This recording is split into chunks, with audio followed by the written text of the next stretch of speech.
எல்லாருக்கும் வணக்கங்க. Welcome to Shakthi's vlog சேனலுங்க. இன்றைக்கி நம்ம இந்த வீடியோவில் எதை பற்றி பார்க்க போகிறோன்னா, ஹெல்த்தியான வீட் பிஸ்கெட் எப்படி செய்கிறதுங்கிறத பற்றி பார்க்க போகிறோங்க. நார்மலாக நம்ம கடையில் பிஸ்கெட் வாங்குறதுக்கு பதிலாக ஹெல்த்தியாக வீட்லேயே செஞ்சிடலாங்க. இது செய்யறதுக்கு ஒன்றும் அதிகமான இன்க்ரீடியன்ட்ஸ் தேவையில்லைங்க. வீட்டில் இருக்கிற பொருளே போதுங்க. அதுக்கு நம்ம ஃபஸ்ட்டு பட்டர் எடுத்துக்கணுங்க. பட்டர் 1 கப் இல்லைன்னா 150 கிராம் ரூம் டெம்பரேச்சரில் இருக்கிற மாதிரி ஃபஸ்ட்டு ஒரு 4 மணி நேரத்துக்கு முன்னாடியே எடுத்து வச்சிடணுங்க.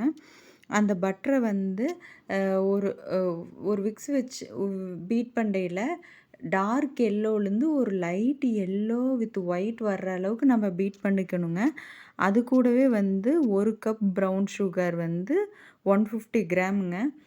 இந்த 150 கிராம் ஸ்வீட்னஸ் கரெக்டாக இருக்கும். இல்லை உங்களுக்கு இன்னும் கொஞ்சம் எக்ஸ்ட்ரா தேவைன்னா மட்டும் 10 கிராம்ஸ் ஆட் பண்ணிக்கோங்க. ஆனால் 150 கிராம் கரெக்டாக இருக்கும். அது கூடவே 2 ஏலக்காய் மிக்சியில் சேர்த்து அரைச்சி வச்சுக்கணுங்க. அப்புறம் நம்ம கோதுமை மாவு 1.5 கப்பு இல்லைன்னா 180 கிராம் எடுத்துக்கணுங்க. இப்போ நம்ம இந்த பீட் பண்ணி வச்சுருக்கிற பட்டர்லேயே கொஞ்சம் ப்ரௌன் சுகர், கொஞ்சம் கோதுமை மாவு 2யும் கொஞ்சம் கொஞ்சமாக போட்டு ஒரு 3 to 4 டைம்ஸ் சேர்த்துக்கணுங்க. நம்ம ஒரே அடியாக சேர்த்துடக்கூடாதுங்க. மிக்ஸ் பண்ணுறதுக்கு சிரமம். ஒழுங்காக மிக்ஸ் ஆகாத பிஸ்கெட்ஸ் கரெக்டாக வராதுங்க. அதனால் இது கொஞ்சம் அது கொஞ்சம் போட்டு மிக்ஸ் பண்ணையில் நம்ம எந்த தண்ணியோ பாலோ எதுவுமே சேர்த்த வேண்டியது வராதுங்க. இந்த பட்டரோட ஈரத்தன்மையிலே எல்லாம் ஒன்று சேர்ந்து வந்துக்குங்க. இதை ரொம்ப நம்ம பிசையணுன்ட்டு இல்லைங்க. ஜென்டிலாக எல்லாம் மிக்ஸ் ஆகி வந்தால் போதுங்க. இதை மிக்ஸ் ஆகி வந்தது ஒரு இதில் அப்படியே விட்டுட்டுங்க. ஒரு ட்ரேயில் பட்டர் பேப்பர் போட்டுட்டு நம்ம மிக்ஸ் பண்ணி இதில் சின்ன சின்ன உருண்டைகளாக உருட்டி லைட்டாக ப்ரெஸ் பண்ணிக்கணுங்க. அந்த ப்ரெஸ் பண்ணதை நம்ம ப்ரெஸ் பண்ணிகிட்ருக்கையிலேயே ஃபஸ்ட்டு ஓடிஜி ப்ரீஹீட் பண்ணிக்கலாங்க. நம்ம ஓடிஜி 180 டிகிரி செல்சியஸில் டாப் அண்ட் பாட்டம் ராடை ஆன் பண்ணிட்டுங்க. அது கூடயே கன்வெக்ஷன் ஃபேனை ஆன் பண்ணிவிட்டு 10 மினிட்ஸ் நம்ம ப்ரீஹீட் பண்ணிடுறோங்க. இப்போ இந்த 10 நிமிஷம் ப்ரீஹீட் ஆகிட்டுருக்கிற டைமில் பார்த்திங்கன்னா, நம்ம இந்த டோ குட்டி குட்டி உருண்டையாக உருட்டி ஜென்டிலாக ப்ரெஸ் பண்ணி வச்சுக்கணுங்க. அது நம்ம குட்டி குட்டி உருண்டையாக உருட்டியில் பார்த்திங்கன்னா எந்த கிராக்கும் வரக்கூடாதுங்க. இப்போ நான் இதில் டிசைன்ஸ்க்காக ஃபோக் வச்சு சின்ன சின்ன கோடு போட்டு வச்சுருக்கேங்க. இது நீங்கள் தேவைன்னா போட்டுக்கலாங்க. இதில் கிராக் மட்டும் வராது இருந்தால் பரவாயில்லைங்க.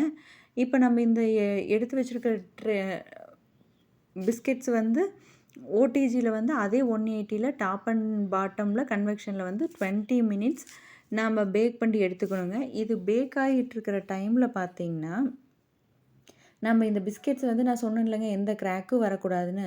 சப்போஸ் உங்களுக்கு கிராக் வர்ற மாதிரி தெரிஞ்சுதுன்னா இதை பாதி 3/4 உருண்டையாக பிரிச்சுங்க. சப்பாத்தி தேய்க்கிற மாதிரி தேய்ச்சி ஒரு குக்கீஸ் கட்டுற ஸ்டார் நாசில் இல்லை ரவுண்டாக ஏதாச்சும் சம்படை மூடி கூட நம்ம வீட்டில் இருக்குல்லங்க, அதை வச்சு கட் பண்ணி எடுத்து வச்சுக்கலாங்க. இது நம்ம கிராக் வராது இருந்துட்டால் பிஸ்கெட்ஸ் நல்ல ஷேப்பில் வந்துக்கும். அதுக்காக தான் அதில் டேஸ்ட் எதுவுமே டிஃபர் ஆக போகிறது இல்லைங்க. இப்போ நம்ம 20 மினிட்ஸ் பேக் ஆகிட்டுருக்கிற டைமில் பார்த்திங்கன்னா பிஸ்கெட்ஸ் இவ்வளோ நம்ம ப்ளஃபியாக வந்துக்கும். இப்போ நீங்கள் எடுத்தோன்னே பார்த்தீங்கன்னா அது ஒரு சாஃப்டாக தான் இருக்குங்க, ஹார்டாக வராது. கிறிஸ்பியாக இருக்காதுங்க பிஸ்கெட்ஸு. அதுக்கு ஒரு ரெஸ்டிங் டைம் ஒரு 1/2 அன் ஹவர்லேருந்து 45 மினிட்ஸ் விடணுங்க. அப்போ நம்ம அந்த ரெஸ்டிங் டைம் கொடுத்தோம்னா பிஸ்கெட் நல்லா கிறிஸ்பியாக மாறிங்க. இப்போ நம்ம எடுத்து காமிக்கிறேன் பாருங்கள். எதுவுமே ட்ரேயில் ஒட்டாது.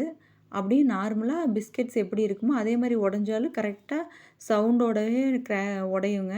டேஸ்ட்டும் பார்த்திங்கன்னா நம்ம ஏலக்காய் சேர்த்திருக்கனால நல்ல ஸ்மெல்லாக நல்ல டேஸ்டியாக இருக்குங்க. இது குழந்தைங்களுக்கு ஒரு ஹெல்த்தியான ஸ்நாக்ஸ் ரெசிபிங்க. இந்த சேனல் பிடிச்சா ப்ளீஸ் சப்ஸ்கிரைப் மை சேனல்.